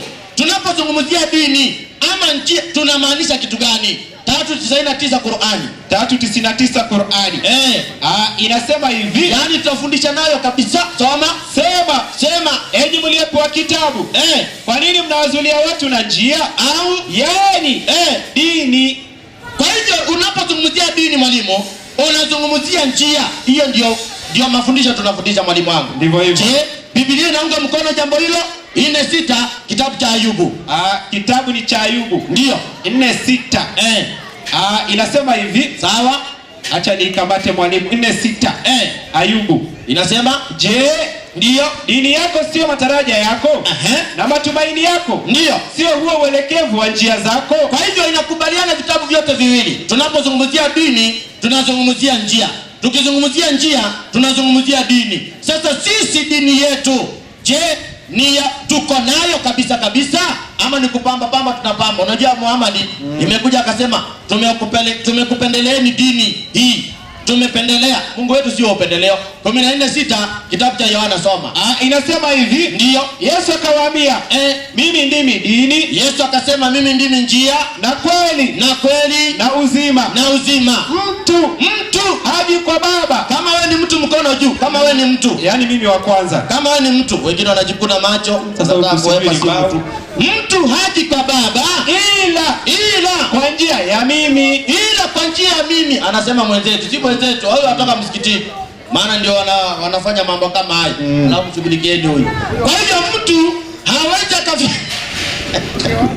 Yusufu amefurahi sana. Mtu hawezi ukafika kwa Baba bila kupita kwa njia ama dini ya Ukristo. Mwalimu wangu. Nipo. Sasa kama ndio dini ya kweli, je, ni ya Mungu? 3:21 kitabu cha Wakorintho wa kwanza. Wakorintho wa kwanza. 3:21. Nimesikia mwalimu. Nasema hivi 3:21. Basi mtu yoyote. 23 soma. 23 nasema ndio nyinyi ni wa Kristo. Kwa hivyo maandiko yanasema sisi ni wa Kristo. Na usikilize vizuri, sio sisi ni Waislamu. Nyinyi ni wa Kristo. Inazungumzia sisi. Sisi nyinyi ni wa Kristo. Ama tuseme mpaka nyinyi. Nyinyi ni wa Kristo. Alafu na Kristo ni wa Mungu. Kwa hivyo andiko limekauka. Kristo ni wa Mungu. 12:23 rudia tena kitabu cha Waebrania. Ama 12:2 hii dini yetu hii ambayo ni ya Ukristo imeanzishwa na nani? Soma. 12:2 Waebrania. Tukimtazama Yesu. Asante mwenyekiti ameongea. Asante sana walimu. Yule amepiga mtungi. Maana usifanye nkawa muhadhiri eti anapata maagizo ya Paulo. Amesahau Qur'an sura ya 2, yasalunaka anil khamr wal maisir. Unajua hiyo ama nikupe kwa tafsiri? Maana wewe ni bipu wewe mzee mwenzangu. Haya, Wakristo, Bwana Yesu asifiwe. Hebu nione kwa sherehe wa Kristo kama wewe ni Mkristo. Kabisa, haleluya. Nadhani sisi wa Kristo tuna utaratibu wa kufanya mikutano, tunawaalika na tumewaalika tufundishane, kwa sababu wenye ukweli wanaalikana, si ni kweli? Mada ya leo umeisikia, dini ama njia ipi ya kweli ya manabii na mitume. Walimu washamaliza kufundisha. Sasa napendelea sana kwamba darasani mwalimu akifundisha huwa haulize swali, pengine waulize wanafunzi kama kuna tatizo hawajielewa. Sasa mimi ningependa nyinyi ambao mmesikiliza walimu pande zote mbili, maonaje mkawauliza maswali, na swali kwanza litantoka upande wa Kikristo. Kwanza swali linatoka upande gani? Wa Kikristo. Kwa hivyo kama kuna Mkristo na amefahamu mada, naomba kitu kimoja, narudia kwa unyenyekevu, mkutano huu nyinyi watu ni wengi sana, nyinyi ni wasomi kuliko hata hao walimu. Usije ukauliza swali ambalo halimo ndani ya mada. Kwa sababu gani? Hawa watu singetaka tuwachanganye. Nendeni ndani ya mada, ulizeni maswali ndani ya mada, ili watu wakitoka wajue ni mada ya leo ni mada ipi. Kesho tutakuwa na mada nyingine. Bado tuko hapa, tutajadili vizuri sana. Nashukuru kwamba Waislamu walikuwa wanasafiri, lakini safari yao wakaitazia. Tuendelee na mjadala huu vizuri. Lengo la Wakristo kufikisha ujumbe, hatulazimishe. Hata Waislamu wanaambiwa hakuna kulazimisha mtu katika dini. La ikraha fid din, kad tabayyana rushd min al-ghayy. Hiyo Qur'ani iko sahihi kabisa, hakuna kulazimisha mtu. Sisi ni kufikisha. Wakija kwa Yesu tumepata, wakikataa wama alaina illa libalaghul mubin. Basi kwa hivyo dini hizi mbili hakuna kulazimisha mtu, sisi ni kuwahubiria tu, wala hakuna kutukana mtu. Kwa hivyo Mkristo ambaye ameelewa mada atakuja hapa kwa ushujaa, apewa microphone, atupe jina lake, aulize swali. Walimu watajibu kwa dakika 3 kwa sababu ya time, ili tupate kwenda vizuri. Mkristo nani mwenye swali? Microphone ipi ile? Ya, hebu mkabidhi mwalimu. 1 2. Mwalimu ni swali moja. Hata Bwana Yesu asifiwe. Subiri, hata wewe ni Mkristo? Subiri. Subiri. Bwana Yesu asifiwe. Subiri kwanza, rafiki yangu habari yako? Amina, Bwana asifiwe sana. Amen. Jina lako rafiki yangu? Majina naitwa Ronald Kingboy. Ndio. Ni mbaji wa gospel. Mkristo sio? Amen. Umeelewa mada ya leo? Hebu uliza swali ndugu yangu. Nina swali moja ambapo ndugu yangu alikuwa amesoma katika Qur'ani. Naam. Ikitueleza ya kwamba Waislamu walikuja na Muhammad. Lakini mwalimu wetu wa Kiislamu bila amekuja amesema ilikuwa na Qur'ani ndio imesema. So nimetaka dhibitishe na Qur'ani akisema ya kwamba haikuja ilikuwako. Swali zuri kabisa. Hivyo kabisa. Mimi nakwambia ukweli. Swali lako limeeleweka, hata walimu wameelewa. Mwalimu wa Kikristo amesema Uislamu ulikuja na Muhammad. Wa Kiislamu akasema Uislamu ulikuwepo. Kwa hivyo hao walimu watuthibitishie wote wa Uislamu kweli. Je, ulikuja na Muhammad ama ulikuwepo? Si ndio bwana? Asante kwa swali zuri sana. Kuna swali hapa lakini taulizwa wakati Yesu akikaribia kuja. Kwa hivyo hili nikatakaruza Yesu akikaribia kuja. Wacha hili ni la Yusufu, nenda kamuulize Yusufu pale kwanza. Wewe Yusufu amepata swali? Ama kuongezea la pili. Sikiliza swali. Wewe shekhe wewe. Anakuja kuuliza Yusufu. Naomba Sheikh Yusufu. Nataka kurudia swali ili Yusufu alipate, tafadhali.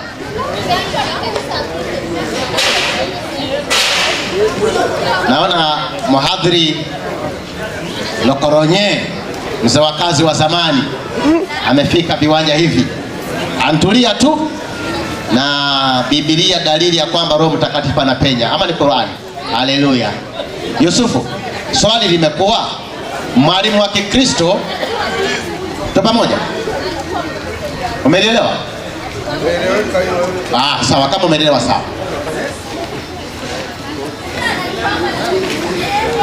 Sheikh wangu anashuka. Jamani sikilizeni majibu pande zote mbili. Jamani, muda mtumie vizuri walimu wangu, maana dakika 3 huwa ni chache sana kusema kweli. Assalamu alaikum warahmatullahi wabarakatuh. Salamu warahmatullahi wabarakatuh. Kwanza namshukuru Mwenyezi Mungu na kumtakia rehema mtume wetu Muhammad sallallahu alaihi wasallam. Swali ni simple kabisa. Ndugu yangu Mkristo ametaka kujua, baada ya kuona katika Qur'ani kwamba Muhammadi amekuja nao Uislamu, sasa akasema kama amekuja nao Uislamu, Uislamu umetoka wapi? Ndio hiyo swali ambalo ameuliza ndugu yetu. Kwanza kabisa haraka tumjibu, kwa sababu lao angelikuwepo mezani ningemuuliza, japokuwa tunaambiwa Muhammadi katunga maneno mengi ndani ya Qur'ani, lakini walimu ndio wanayotumia hayo kuhalalisha Ukristo kuwa ni dini. 230 Qur'ani. Fanya haraka dakika 3. Sura ya pili aya 130 nasema baada ya billahi minashaitani rajim. Naam. Na ni nani atajitenga na mila ya Ibrahim? Naam. Akaitukia dini hii ya Kiislamu? Naam. Isipokuwa anaitia nafsi yake katika upumbavu. Naam. Inaendelea kusema moja na kusema kumbukeni habari hii Mola wake aliposema. Hebu anza tena, anza vizuri. Nani atajitenga na mila ya Ibrahim? Mwenyezi Mungu anawauliza Waislamu kwamba ni nani atakayejitenga na mila ya baba yetu Ibrahim, akaichukia dini hii ya Kiislamu, akaichukia dini hii ya Kiislamu, isipokuwa anaitia nafsi yake katika, bali huyo anayeuchukia Uislamu na akaichukia mila ya baba yetu Ibrahimu, huyo ameitia nafsi yake katika ujinga. Manake kwamba Ibrahimu kabla ya kuanza vitabu vyote, Ibrahimu yeye alikuwa ni Muislamu. Ushahidi wa pili 10:84 Qur'an. Haraka soma. Na Musa akasema, sikiliza ndugu yangu ambaye uko hapo pembeni. Na Musa akasema, enyi kaumu yangu, mtegemee muaminini Mwenyezi Mungu. Ndio. Na Musa akasema, enyi kaumu yangu, ikiwa ninyi mmemwamini Mwenyezi Mungu. Musa anawaambia watu wake, enyi kaumu yangu, ikiwa ninyi mmemwamini Mwenyezi Mungu, basi mtegemeeni yeye kama ninyi ni Waislamu kweli. Kwa hiyo Musa anawaambia watu wake wamtegemee Mungu ikiwa wao ni Waislamu kweli. Manake kwamba hata wakati wa Nabii Musa watu walikuwa ni Waislamu, na Musa aliwahusia watu wake wamtegemee Mwenyezi Mungu kuwa kama ni Waislamu kweli. Lakini imekuja hoja, jibu hilo nadhani ndugu yangu kama atakuwa na shaka nalo atarudi hapa. Imelaumiwa kwamba pepo ya Waislamu ndani yake ina pombe.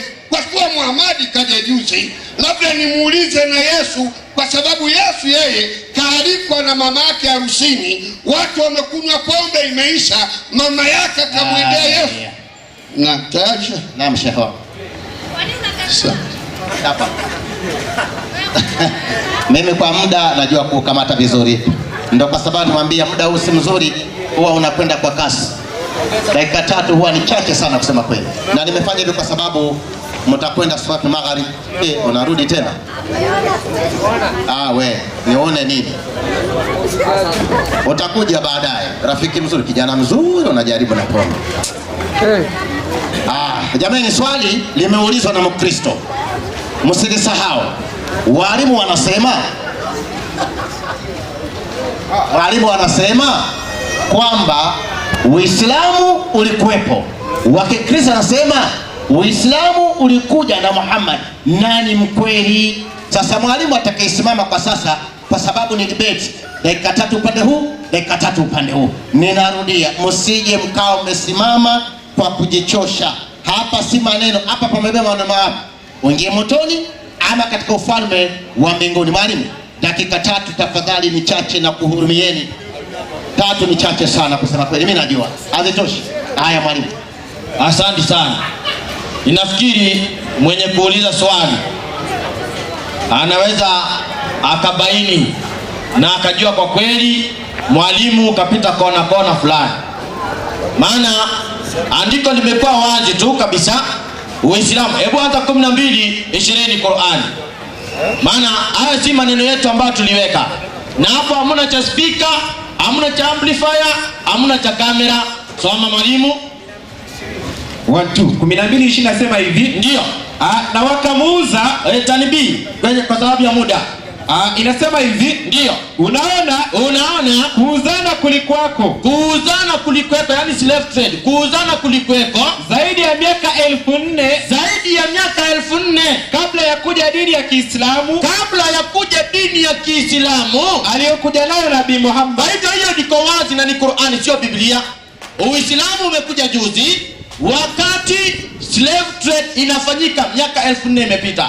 Mwalimu wangu nipo. Qur'ani sura ya 2 aya 177 ama ukurasa wa 40, soma pale. 2 inasema hivi, ndio. Uislamu, usikilize hapo vizuri ndio ujue kwamba mwalimu amekuja kujigonga hapa. Uislamu umekuja na ukumbuke Waislamu anasema hata Adam alikuwa ni Muislamu. Sasa soma. Uislamu umekuja. Umekuta utumwa, slave trade, umetapakaa ulimwenguni mzima. Sasa we akili, ukitumia tu akili ya kula getheri na ugali la kawaida, mwalimu wangu, unaweza ukajiuliza kama Adam alikuwa ni Muislamu vile Waislamu wanasema, hawa ambao walikuwa wanafanya slave trade kabla Adam hajakuwepo walikuwa kina nani? Tunaona hata Muislamu utaona yenyewe hapo, na kweli hapo mashehe wao wanatupiga chenga. Anamwambia tulisahau kidogo. Hata dada anasema yenyewe hapo, hiyo ni uongo. Maana unaweza ukajiuliza swali la mwalimu wangu. Nipo. Uislamu umekuja ukapata slave trade imetapakaa miaka 1400. Wakati Muhammad analete slave trade inafanyika na Adam alikuwa Muislamu. Nani alikuwa anafanya hiyo slave trade? Tuulizane tu kwa akili ya kawaida, mwalimu wangu. Ndio mtihani huo. Tunaona yule aliuliza swali, usirudi kuuliza maswali kama hayo tena. Maana itafanya hawa jamaa waseme tuna safari tena ya kesho. Hawa. Kwa sababu gani? Yaani mwalimu wangu, nipo. 12 kitabu cha Waebrania. Hivyo ndio vitu tunataka kusikia kwenye viwanja. Soma. Kitabu ni cha Waebrania.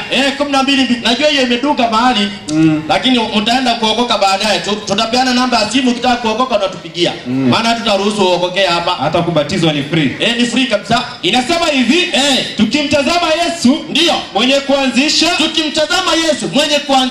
na mwenye kutimiza nini? Imani yetu. Kwa hivyo Yesu ndio mwanzilishi wa imani yetu. Ilianzia wapi? 17:5. Mwenyekiti. Walimu wangu, najua mna maandiko mazuri, lakini muda huu hauruhusu kabisa. Dakika 3 ni chache sana. Nadhani swali limetoka kwa Mkristo, na nashukuru sana kwamba kweli nyinyi ni wengi kuonyesha kwamba kuna kitu mnataka kukamata humo ndani.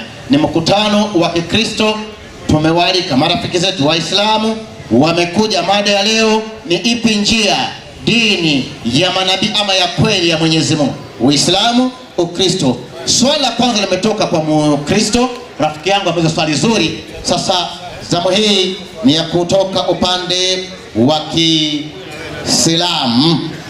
Muislamu aulize swali. Kwa hivyo kama yupo basi nampa microphone aulize swali. Ndio nauliza. Kumbe ni walimu kwa walimu, hata mimi nitauliza. Asante. Nafurahi, nilikuwa naomba Mungu kisirisiri angalau tuulizane. Na mimi nitaomba ruhusa huko. Dakika 2. Wewe ni mwenyekiti. Wewe ni msomaji. Si huyu aje aulize huyu. Tegesha hapo. Mimi niko tayari, dakika 2 nitasijua hapa. Nimetegesha hapa. Nehemia 12:40. Niko hapa, nimeshaifungua sababu ya muda. Nehemia 12:40 inasema hivi. 40 inasema Nehemia, naomba kidogo. Ndivyo walivyosimama. Sasa soma. Nafikiri macho kama yaoni. Ndivyo walivyosimama. Najua kupeana dakika 2 kama wafungwa. Ndivyo walivyosimama mikutano miwili yao walioshukuru nyumbani mwa Mungu. Ndio. Na mimi na nusu ya mashehe pamoja nami na makuhani. Tulia. 25 Mathayo 25 5:25 inasema Mathayo, patana na mshtaki wako upesi wakati wapo pamoja naye njiani, yule mshtaki asije akakupeleka kwa kazi, ndio, na kazi akakupeleka kwa askari, ndio, ukatupwa gerezani. Inatosha. Tumeona katika Nehemia 12:40 kuna mashehe ambao wapo pamoja na nabii wa Mwenyezi Mungu katika ndani ya nyumba ya Mungu. mashehe hupatikana kanisani au msikitini? Mnanielewa? Mashehe hupatikana kanisani au msikitini? Maana hawa hata Yesu hajazaliwa hapa, ni zamani sana, wakati wa Nehemia. Swali, mashehe wako kanisani au msikitini? Sekunde 30. Wana 26 sasa. Zinaendelea kupungua. Yesu, ukisoma katika kitabu, acha na Yesu, ukisoma 12:12 kitabu cha Ufunuo inasema, na pajua hapo kanisani nipo penye kiti cha enzi cha shetani. Maana nisikia mkisema eti shetani huko msikitini. Andiko litoleo shetani huko msikitini. Na huyu mtuambie, huyu ameweka kiti chake cha enzi huku, ni dini gani? Maana kanisani kampeleka Musa kanisani wewe Mkristo. Musa kanisani wewe Mkristo. Huyu aliweka kiti cha enzi huku, dini yake gani? Asante sana mwalimu Ramadhani Kuria. Ameuliza habari za mashehe wanaonekana kule wanapatikana Biblia. Mashehe wanapatikana wapi? Na akauliza vile vile swali la makadhi. Asante sana. Mashehe, mimi ni mwenyekiti kama nilivyosema mwalimu. Ina maana mashehe wanapatikana humo ndani ya Biblia. Basi kina Nehemia, kina Yeremia wote walikuwa ni Waislamu, maana walikuwa na mashehe. Maana sheikh bil lugha al arabia. Hiyo sijingie, mimi ni mwenyekiti, mimi nimeweka hapa tu. Samahani na kubipu. Haya mwalimu, dakika 3. Asante sana. Ramadhani katundika swali na akaongeza vitu vingine vingi tu ambavyo havimo kwenye anasema sijui shetani kanisani, sijui kitu gani. Akauliza shetani msikitini. Tutakuonyesha, usikuwe na wasiwasi, kwenye vitabu hapa tu. Alafu akauliza mwalimu, mashehe wanapatikana wapi? Mashehe ambao wako katika Biblia sio mashehe hao ambao tuko nao hapa. Maana mashehe hao ambao tuko nao hapa hao wanapatikana msikitini. Hiyo imekauka hivyo. Wale ambao wanapatikana kwenye Biblia ambao unakusudia kwamba ni Waislamu. 13 Nehemia, mwalimu umefika? 13:10 Nehemia. Kitabu cha Nehemia. 13:11 Nehemia. 13. Usikilize vile walifanya. Mashehe si watu wazuri, kutoka kitabu. Soma. Inasema hivi, ndipo nikagombana na mashehe. Huyu ni Nehemia nabii wa Mungu. Anagombana na kina nani? Mashehe. Kwa endelea. Nikasema, mbona nyumba ya Mungu imeachwa? Kumbe walikuja kuharibu nyumba ya Mungu. Kisha nikawakusanya, nikawaweka mahali pao. Wakaweka mahali. Mashehe ni hatari. Walikuja kuharibu nyumba ya Mungu mwalimu. Ndivyo. Mpaka amepiga makofi anasema yeye ni kali. Wanashangilia wao mashehe.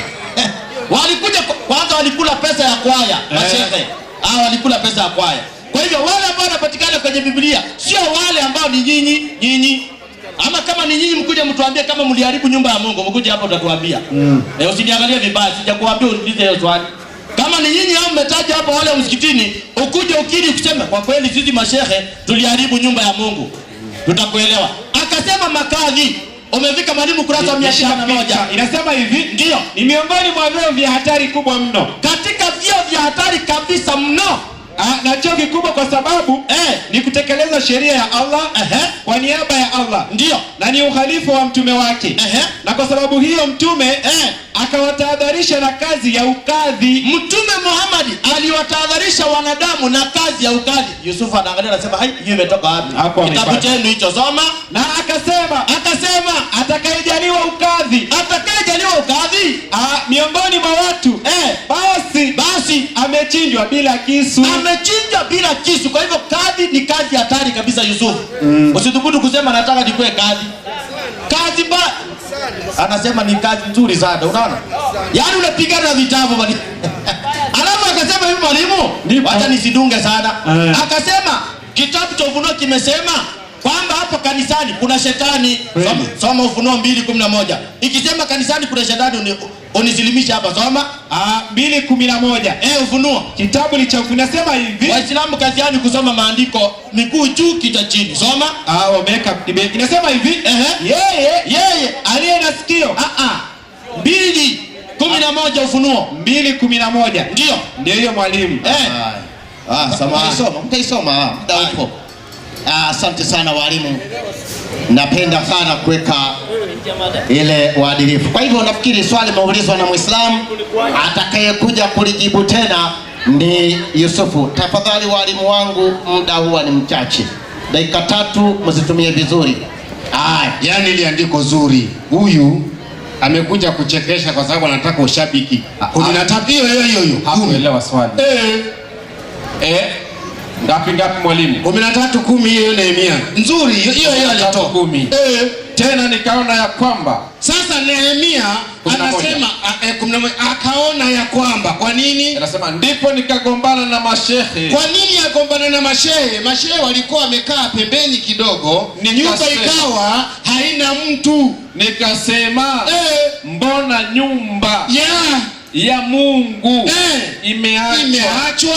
Maana sasa hao mashehe walikuwa ndani ya nini? Nyumba ya Mungu. Wakakaa pembeni. Wanafanyaje? Kumbe walifanya makosa ndio wakagombana nao, sio mapasta.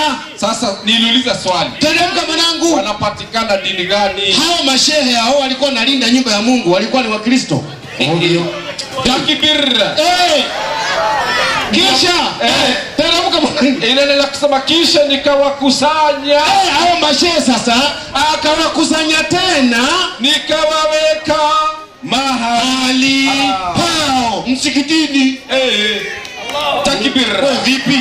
Alafu akasema eti peponi pombe 26-29 Mathayo 26-29 ndio kitabu ni Mathayo. Safiri inasema mbona hii raha? Teremka mwanangu.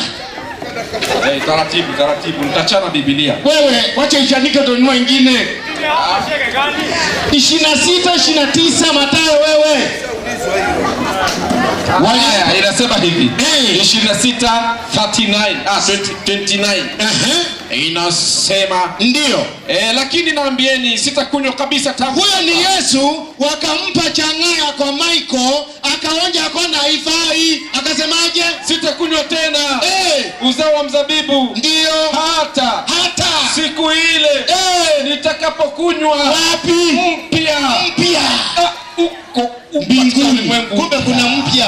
Ndio ile unaambiwa hakuna ku expire, tamu. Ukinywa akili inajijenga, sio kama hii.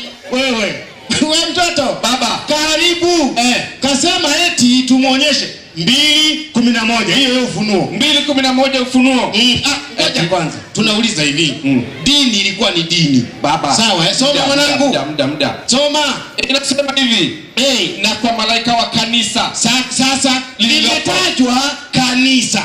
Lililoko Pergamo andika. Nini? Haya ndio yanao yeye aliye na huo upanga mkali wenye makali kuwili. Safiri. Napajua ukapo. Ndipo penye kiti cha enzi cha Shetani. Sasa huko wewe si ni bosi.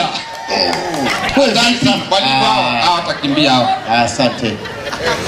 Unaenda kuswali. Hamna tatizo. Mimi sina shida. Mimi mwenyekiti ukienda kwenda kuswali, mimi sina kwa mashindano. Tukitaka kwenda kwa swali lingine ni swali moja. Mimi wasikilizaji wapo. Mimi nataka kuuliza swali. Mimi nauliza swali. Mwalimu ameniambia nataka kuuliza swali. Niulize. Haya. Dakika 2 kuuliza swali. Na swali langu naomba atakayesimama asije huku. Mnazungumzia dini ngapi? Naomba aya ndani ya Qur'an.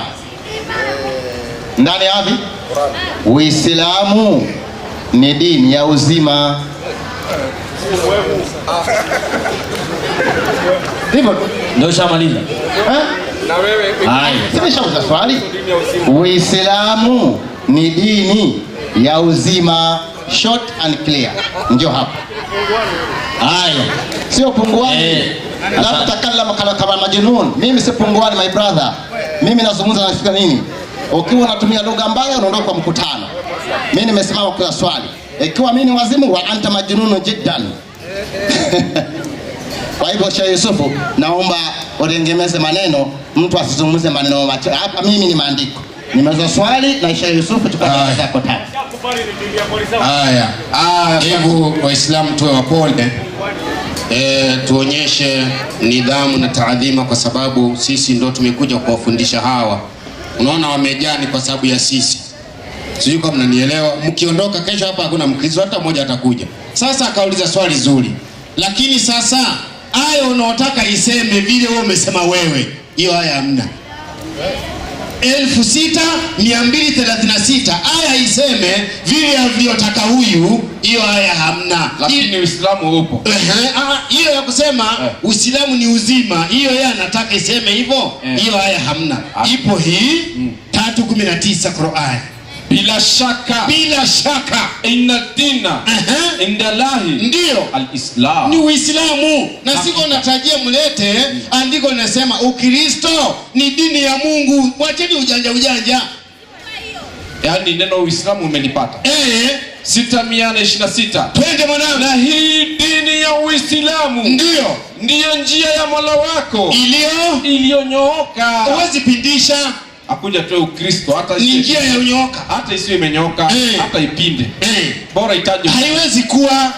Ndio maana Mwenyezi Mungu akaangalia 585, ndio maana akaangalia kona hii, hawa watu watakaa sana. Twende mwanangu. 585 safiri Qur'an. Inasema hivi nini? 585 safiri. Billahi minash shaitani rajim. Bismillahir rahim. Ndio basi Mwenyezi Mungu atawalipa kwa yale waliyosema. 385. Na anayetaka dini sio ya Kiislamu. Sasa Mungu anajua dini ziko za kienyeji nyingi, Buddha, Hindu, Ukristo zipo, lakini si za Mungu. Sasa ndiye akatoa hii ni challenge. Atakayetaka dini isiyokuwa ya Uislamu haitakubaliwa kwake. Siku ya kiyama wewe utabeba bango lako limeandikwa Ukristo, Mungu ataangalia huyo atakuwa katika wenye hasara kuu. Yaani motoni mtakaa. Unaanza kuwa weusi na mjafika siku itakuwaje? Na sio kwenda kupika. Wewe 3:13 Wakorintho wa kwanza. 3:13 Wakorintho. Safi. Wa kwanza. Nipe habari. Atasema muda umeisha. Wacha nifungue Wakorintho wa kwanza 3:13. Inasema hivi. Maana siku ile Sikufanya dakika 5.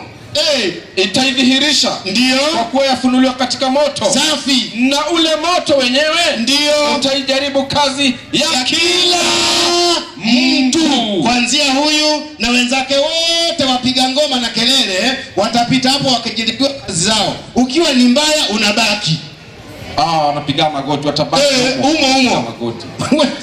Wewe mtoto saikari wachanya 71:27 Qur'ani 71:27. Uje utoe vitu kama hivi, sio nangangana ati wafuasi. Sisi hatuna shida na wafuasi.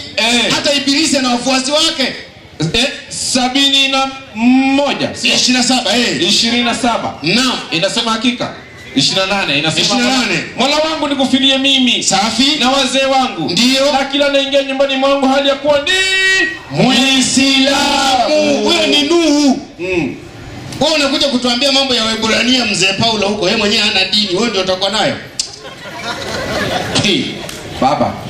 Aje atoe Ukristo. Mimi naomba tu andiko moja tu. Ukurasa 282 Biblia tuonyeshe kwamba Ukristo sio dini. 282 neno Kristo. Si unajua sasa, unaona ati unaona muda wako ndio umeisha. Sasa ukiisha unakuwa tu, lakini mtuambiage kwamba tumebadilisha mwenyekiti. Dakika 3 unaambiwa wewe ni ujipange, ukija pale usianze kuhubiri, unafundisha tu direct. Sasa wacha nimkaribishe mwalimu kwa dakika zake 3. Mwalimu dakika 3. Wakristo, Bwana Yesu asifiwe. Amen.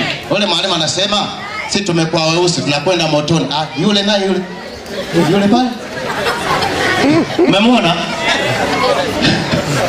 Najua vitu vingine wakizungumza kwa mpole. Mwalimu, nimeuliza swali, wamesema Uislamu ndio dini ya Allah. Wamesema wapi aya ndani ya Qur'ani Uislamu ni dini ya nini? Ya uzima. Hakuna, na wamekiri. Jazakallahu khaira. Kwa hivyo Uislamu ni dini lakini si ya nini? Si ya uzima. Sio, amemaliza kazi. Akaniambia imenyoka, hata fika rodi imenyoka, kwani ni ya uzima.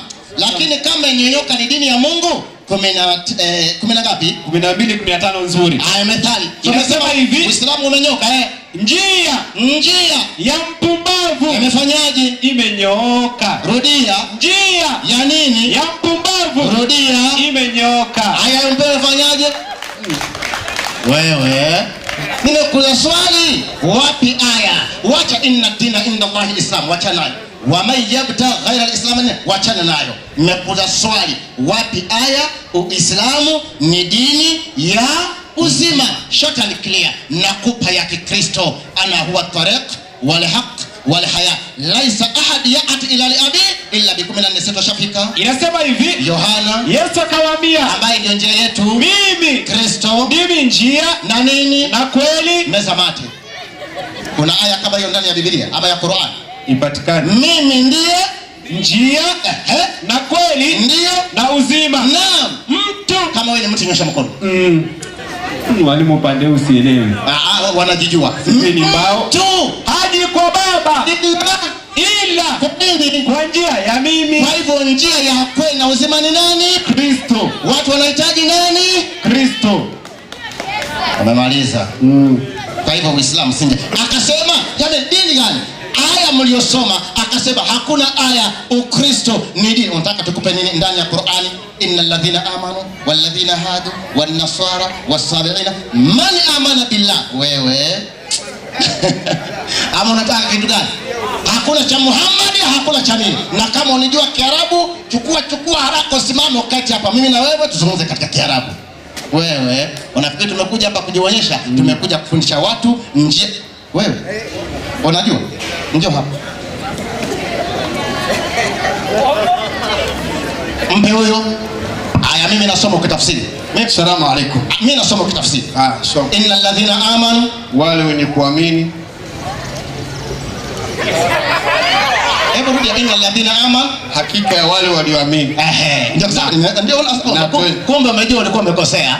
Maana unatumia fi'il madhi unaita katika fi'il mudhari. Wewe innal ladhina amanu, hakika wale walioamini, wal ladhina hadu, na wale waliongozwa. Eti wale waliongozwa na wanaswara, manaswara. Kwa hivyo wanaswara wafanyaje? Wameongozwa. Kwa hivyo wanaingia wapo waliongozwa. Tuendelee na aya. Endelea na aya. Tunataka Kiarabu. Aya muda. Endelea na aya. Muda. Takbir. Aya, nafikiri muda umekwisha kupita.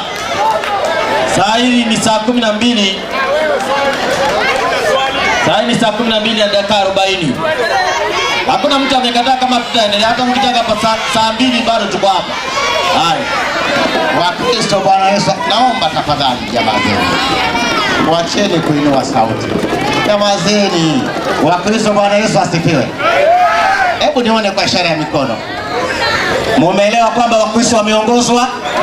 Mumeelewa leo? Na wanakwenda wapi? Sema mwenyewe, sio mimi. Innal ladhina amanu wal ladhina hadu wan nasara. Yani shaka unakuja hapa kutafsiri, wewe mwenyewe unajifunga. Jazakallahu khairan.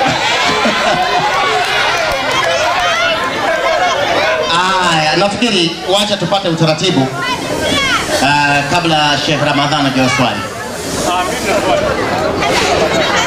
Unajua kuna kitu kimoja nataka tuelewane. Mkutano huu Sheikh Yusufu bin Muhammad na wewe Ramadhani tunafanya nao mikutano ya kimataifa nje ya Kenya na ndani ya Kenya, na kuna mtu ambaye mimi binafsi naweza kusema sitampa nafasi ya kuuliza swali ikiwa itakuwa swali la kuleta msisimuko na watu kugombana, because sisi ni wageni, wakina Yusufu ni wageni. Lengo la mkutano ni kuacha watu wakiwa na amani. Mnanielewa? Si kuacha mkutano huu wa marafiki zetu wa Kiislamu wamekaa katika mji huu kwa furaha tuwaache wanagombana. No. Kwa hivyo ukiuliza swali usiwe na jaziba. Uliza swali zuri, waachia walimu. Hiyo ndio ombi langu. Kwa hivyo ukiwa utakuwa na jaziba, unafikiri utakupa microphone. Hiyo unajidanganya my brother. Kapanga mkutano wako, Sheikh Ramadhani umenielewa. Chukua microphone uze swali. Dakika 2. Naomba kidogo kabla hujaseti. Subiri mwalimu. Msomaji afike. Naomba tafadhali msitoke barabarani. Mtoke barabarani watu wa Mungu, msikanyage tafadhali. Msogeni kabisa huko. Nenda kwa. So tafadhali msikanyagwe. Mkutano huu ni wa heshima, ukikanyagwa hata mimi nitasikia vibaya. Na ziko DVD ambazo nimetoa nyingi sana, zinauzwa shilingi 100. Kuna vitabu nimetoa vingi, kwa hivyo hatuna mtu wa kudhibitisha, lakini ukiitaka unaweza kaja hapa nitakuuzia kwa shilingi 100. Sheikh Ramadhani dakika 2. Asante sana. Kwanza nikupongeze mwenyekiti. Unajua mwenyekiti, ukiona refa ameshakuwa mchezaji, jua hii game sio ile game ya God.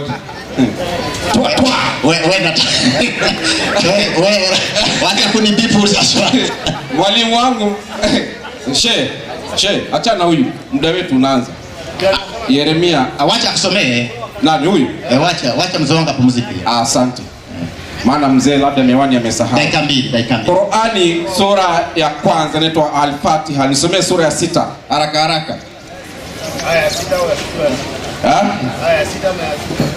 Suratul Fatiha aya 6.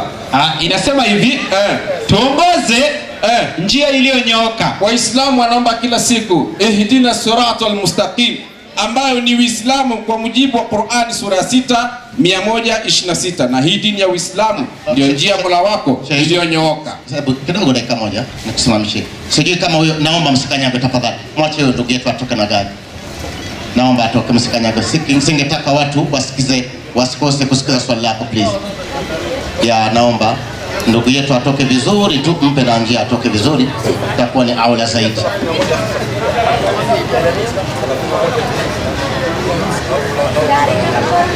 Na kiendelea kutoa ni kwamba singetaka Sheikh Ramadhani aulize swali ambalo hamtalisikia, kwa hivyo nimemsimamishia ili akitoka aulize swali nyote mlisikie vizuri. Aya, nafikiri ama bado tusubiri mpaka basi ulizia hapa, anapiga nafasi. Wasogee kwanza. Sogeni mbele hapa. Ndio na wasiwasi kwa sababu akiukanyaga kidogo haitaleta picha nzuri by the way. Usiogope.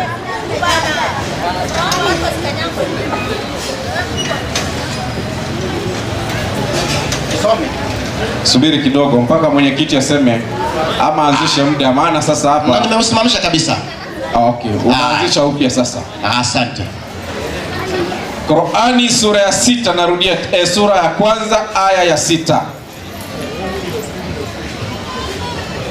Inasema ndio tuongoze njia iliyonyooka. Kila siku Waislamu wanaomba Mwenyezi Mungu kama alivyowafundisha wamuombe tuongoze njia iliyonyooka. Akasema hiyo njia iliyonyooka eti ni ya mpumbavu, ama njia iliyonyooka katika macho ya mpumbavu anaona imenyooka. Sasa wacha tuone. Hii Qur'ani imesema katika sura ya 6 126, na hii dini ya Uislamu ndio njia Mola wako iliyonyooka. Hasa funga Qur'ani Yeremia 31 mstari wa 9 tuone. Inasema hivi, watakuja kwa kulia, ndio, na kwa maombi, na wataomba sana, nitawaongoza. Mungu atawaongoza. Nitawaendesha penye mito ya maji, ndio, katika njia iliyonyooka. Katika njia iliyonyooka. Katika njia iliyonyooka. Siratal mustaqim. Takbir. Swali sasa, hii njia iliyonyooka ni Yesu, ni Ukristo, ni Uislamu? Kama ni Yesu, andiko lije hapa. Yesu ndiye njia iliyonyooka, ama Ukristo ndio njia iliyonyooka? Ikikosekana tunarudi katika Qur'ani, na hii dini ya Uislamu ndio njia Mola wako iliyonyooka. Asante mwalimu, umeweka swali zuri. Mimi by the way sipendi kusema mwalimu akiuliza ndani ya mada ameza swali zuri, na kwa sababu swali zuri, basi mwalimu wangu tafadhali, umeniambia mimi niketi hapa nikuangalie saa, hebu chukua dakika 3 kwa hisani yako. Asante sana. Wakristo, Bwana Yesu asifiwe. Amen. Yule bwana ameuliza swali la akaanza kusoma andiko la Qur'ani sura yake ya kwanza aya 6. Ihdina siratal mustaqim siratal ladhina an'amta alaihim ghairil maghdubi alaihim waladhdallin. Akasema hapa ndio tunaongozwa katika njia iliyonyooka, lakini hujaambia watu hamjapata njia mpaka sasa bado huwa mnaomba. Hata sasa mnaenda magharibi mnaenda kuomba hiyo. 5:35 Qur'ani. 5:35 nasema hivi. Qur'ani. Ndio. Enyi mlioamini. Enyi mlioamini. Mcheni Mwenyezi Mungu. Mcheni Mwenyezi Mungu number 1. Na tafuteni njia. Na tafuteni njia ya kumfikiria. Hivi swali nikuulize mwalimu wangu. Uliza. Nikikwambia utafute njia, umeipata? Bado. Kwa hivyo bado mpaka sasa wanafanya nini? Wanatafuta. Kwa sababu nasikia hidina siratal mustaqim siratal ladhina an'amta alaihim ghairil maghdubi alaihim waladhdallin. Alafu wale wengine bila kujua kazi yao wanaitikia kama nyuki ndani ya mzinga.